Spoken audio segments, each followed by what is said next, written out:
Hello students, welcome to Shivam Study Career. बच्चों, आज हम तर्क भाषा में 16 प्रकार के पदार्थों में जो पहला पदार्थ है परमाणु, उसके विषय में चर्चा करेंगे। बच्चों, पहला पदार्थ हमारा तर्क भाषा में है परमाणु, जिसका लक्षण इस प्रकार किया गया है परमाकरणम परमाणम, अर्थात प्रमा का जो करण है वह ही परमाणु है। बच्चों, जैसे कि हमने पहले वीडियो में पढ़ा था, शास्त्र की प्रवृत्ति 3 प्रकार की होती है। पहला है उद्देश्य, दूसरा है लक्षण और तीसरा है परीक्षा।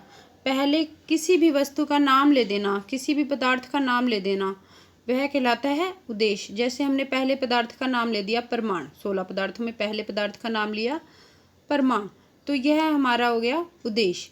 दूसरी शास्त्र की प्रवृत्ति बताई गई है लक्षण। असाधारण धर्म के जो कथन होता है किसी पदार्थ का, वह हमारा लक्षण कहलाता है। जैसे कि हमने परमाणु का एक असाधारण लक्षण किया प्रमाकरणम परमाणम, अर्थात प्रमा का करण ही परमाणु है। यह जो लक्षण है किसी और पदार्थ पर घटित नहीं होगा, अतः यह परमाणु का असाधारण लक्षण होने के कारण परमाणु का लक्षण दिया गया है। यहाँ पर इस वाक्य में जो परमाणु शब्द है वह लक्ष्य है और परमाणु का लक्षण किया गया है प्रमाकरणम। तो आगे प्रश्न यह उठता है कि आखिर प्रमा है क्या।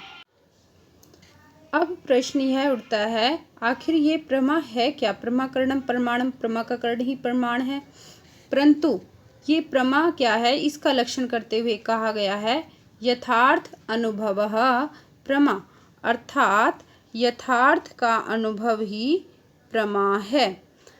तो बच्चों, अब प्रश्न यह उठता है कि अनुभव क्या है, अनुभव कितने प्रकार का होता है और अनुभव क्या है। अनुभव का लक्षण करते हुए कहा गया है अनुभव क्या है और अनुभव कितने प्रकार का है। अनुभव का लक्षण करते हुए कहा गया है अनुभवो नाम स्मृति व्यतिरिक्तम ज्ञानम, जो स्मृति से अतिरिक्त जो ज्ञान है वह ही हमारा अनुभव है।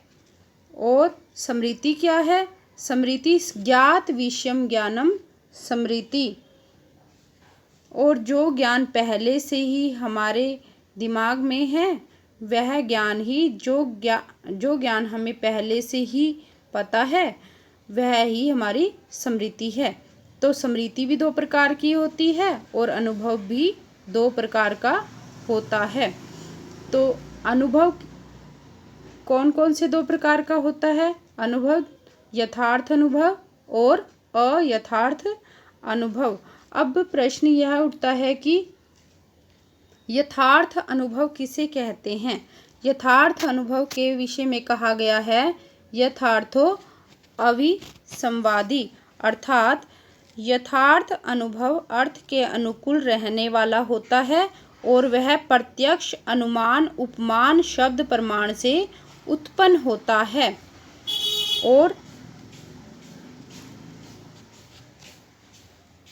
और बच्चों, यह अनुभव जो यथार्थ अनुभव है अर्थ के अनुकूल होता है। और अयथार्थ अनुभव क्या होता है।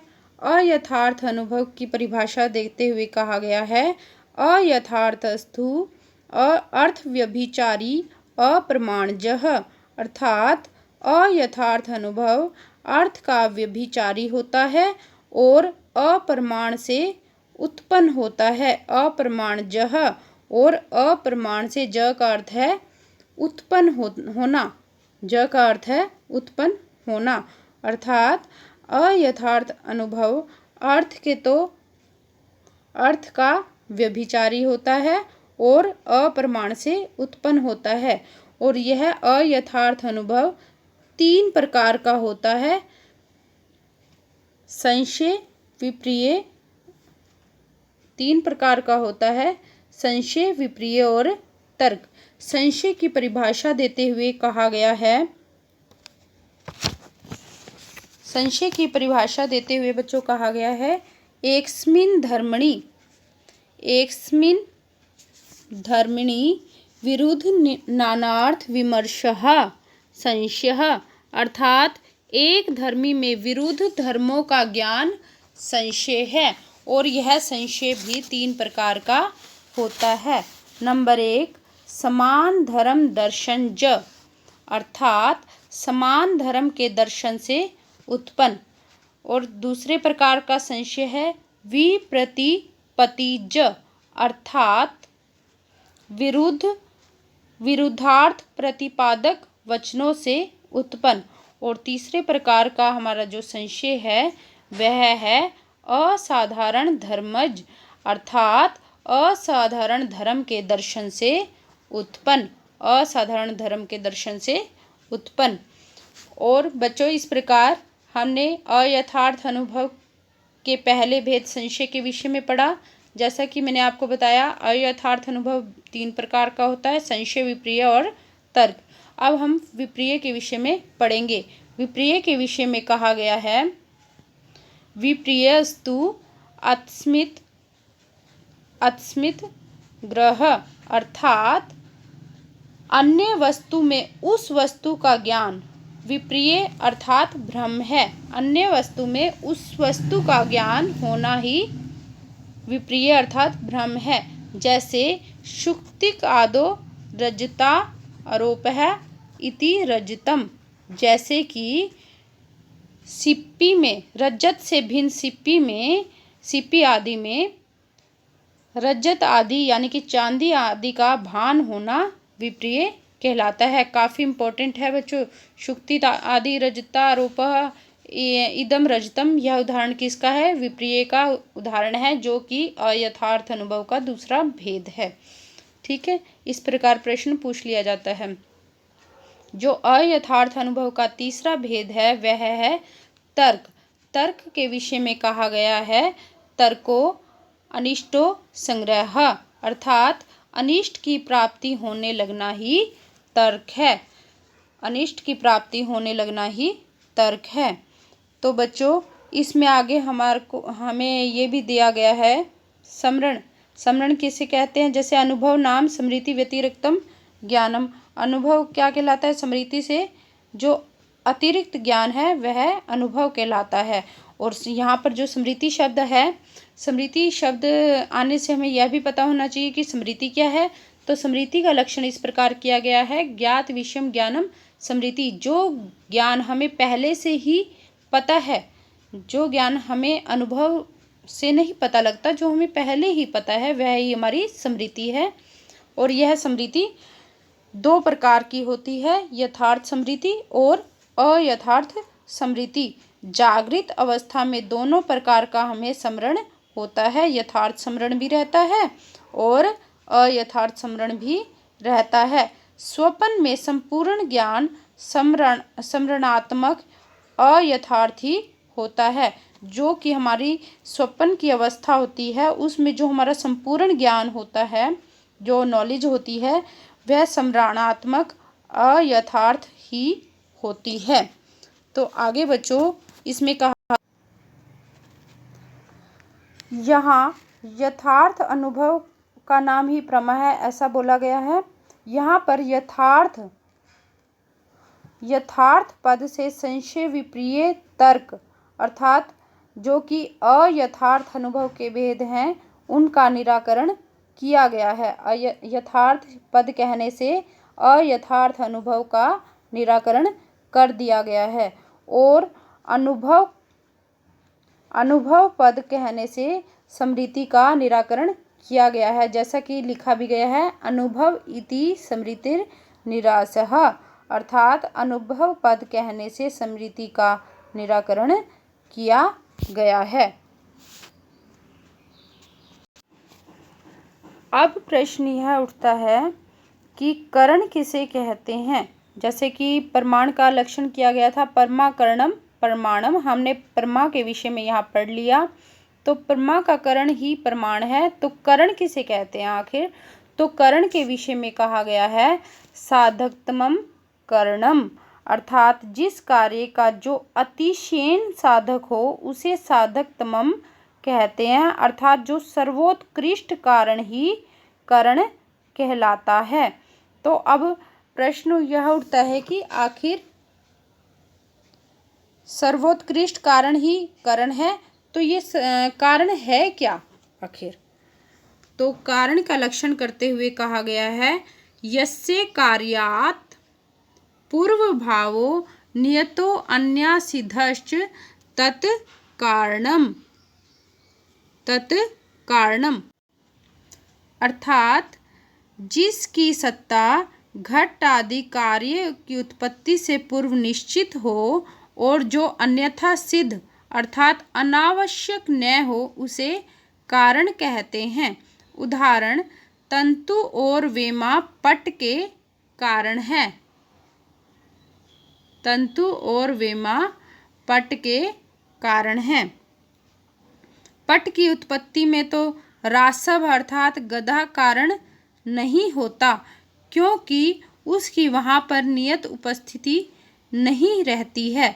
बच्चों, अगर मान लो जिस समय घड़ा बन रहा हो उस समय गधा भी वहाँ उपस्थित हो, तो उसके पूर्व में रहने के कारण गधा तो कारण नहीं माना जा सकता ना, क्योंकि उसकी वहाँ पर नियत उपस्थिति नहीं रहती है, यानी कि हर वक्त उपस्थिति नहीं रहती है। उसका वहाँ पर खड़े होना हर समय घड़े बनने से पहले जरूरी नहीं है, आवश्यक नहीं है। अतः उसकी गधे की रासव की वहाँ पर नियत उपस्थिति नहीं रहती है, अतः वह कारण नहीं है पट की उत्पत्ति में या घट की उत्पत्ति में। पट रूप कार्य की उत्पत्ति में तंतु रूप को कारण मानने पर कल्पना गौरव नाम का दोष होता है। पट रूप कार्य की उत्पत्ति हुई, ठीक है, अगर इसमें तंतु रूप को कारण मान लिया जाए तो यहाँ पर कौन सा दोष उत्पन्न होगा? कल्पना गौरव नाम का दोष उत्पन्न होगा।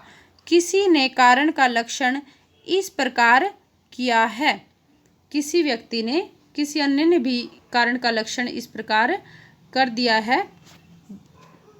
कार्या, जो किसी ने यह कहा है, कारण का लक्षण इस प्रकार दिया है, कार्यानुकृता अन्वय व्यतिरेकी कारणम इति, अर्थात कार्य के द्वारा जिसके अन्वय और व्यतिरेक का अनुकरण किया जाए वह कारण है, किंतु इस प्रकार के लक्षण करने पर नित्य विभू आकाश आदि में अव्याप्ति दोष चला जाएगा।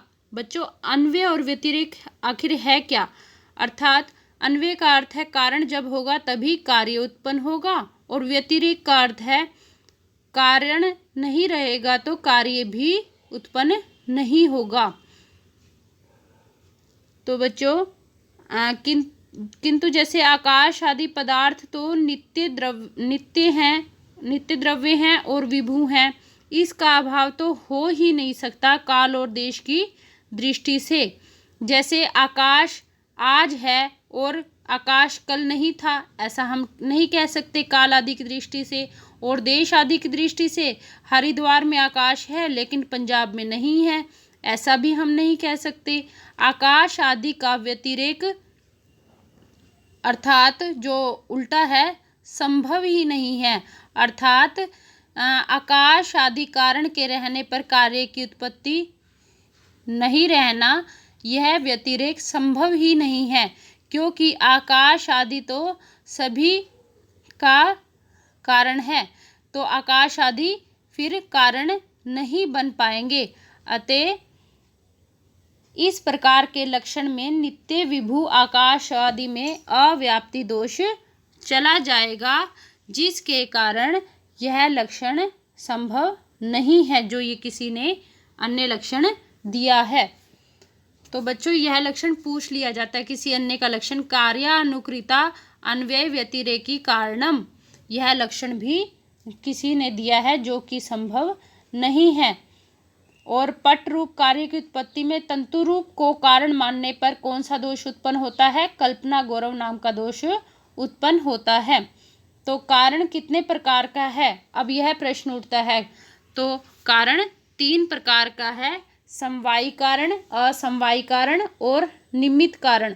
तो बच्चों हम इन 3 प्रकार के कारणों के विषय में अगली वीडियो में चर्चा करेंगे। धन्यवाद।